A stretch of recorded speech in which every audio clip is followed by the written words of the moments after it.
Hey everyone, and welcome to today's Explainer. Today we're diving into a really cool, kind of subtle botanical mystery. We're looking at a gardening journal entry by a writer we simply know as Ang. It's titled Part 909, and honestly, it's such a relatable journey.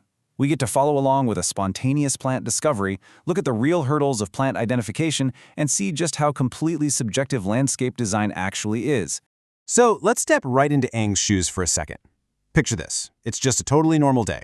Ang is out running errands, probably thinking about groceries or a to-do list, when bam, a brand new ground-covering vine just catches their eye. It's an unfamiliar plant right there in the neighborhood. And you know, what does any hardcore gardener do in that exact situation? They stop, pull out their phone, and snap some photos to figure it out later. It's just this awesome reminder that nature is literally always waiting to be discovered, even when we're just right in the middle of our daily chores.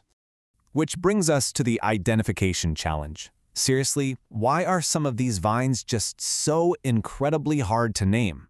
Usually when Ang tries to ID a plant, they rely heavily on the leaves, right? Leaves are usually like fingerprints. They're distinct and they point you right to a specific species. But this particular vine, no way. It was absolutely not giving up its secrets that easily. Which really begs the question, why are these creeping, ground-hugging vines notoriously difficult to identify? Ang actually really struggled with this one and even held on to some lingering doubt after making an educated guess. I mean, without those massive, showy flowers to guide us, we're really left looking for some incredibly subtle clues. Because here's the thing, unlike big, brightly colored blooms that basically scream their name to you, the foliage of a lot of ground-covering vines looks pretty much identical. You're just staring at this massive sea of green, trying to tell the difference between a dozen totally distinct species that have basically adopted the exact same evolutionary strategy for their leaves and stems. It turns into a deeply frustrating puzzle when totally different plants evolve to share the exact same physical traits just to survive down there on the ground. So let's look at the traits of the Maidenhair Vine and see if we can start decoding those physical clues. To solve this puzzle, we really need to lay out the pieces that Ang captured during that errand run. Let's focus on the sensory details straight from the journal. First up, the stems. They're described as thin, wiry, and strikingly dark. Then we have the foliage. The leaves are small, really beautifully rounded, and have this intense, deep green hue. When you combine those things, dark, wiry stems all tangled up with tiny, deep green circles, you get a very specific visual texture. But, like we were just talking about, it's a texture shared by quite a few completely different plants. Even with all that difficulty, though, we do get a breakthrough. After a ton of deliberation and, keeping a healthy dose of scientific doubt, Ang tentatively, but pretty confidently, labels this tangled little beauty. We actually have a name. It's identified as the Maidenhair Vine, or, if we're being scientific, Muehlenbeckia complexa. Ang even notes they're going to stick with this ID unless it is proven otherwise in the future, which is a huge milestone for this explainer, but it also just goes to show that gardening is always a learning process. Okay, moving on to utility in the garden and how this plant transitions from the ground to the wall.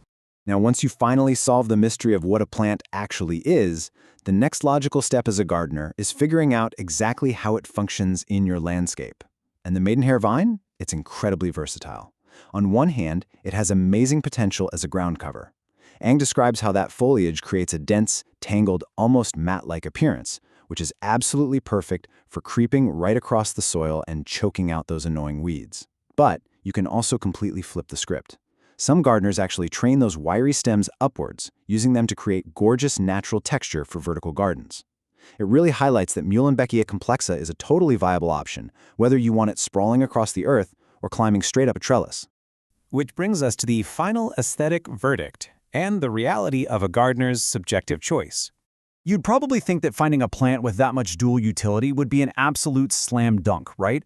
Well, this is where the journal entry takes a really fascinating pivot.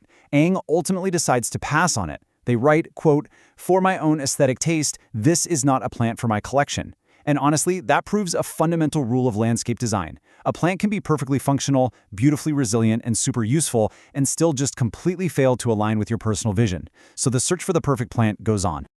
And that leaves us with a pretty compelling thought to wrap up today's explainer. I really want to turn this subjective choice back over to you. When you're out there designing your own spaces, does a plant's sheer utility and versatility outweigh your own aesthetic taste? Or does beauty ultimately rule your garden? Definitely think about how you balance function and form the next time you stumble upon a botanical mystery of your very own. Thanks so much for learning with me today.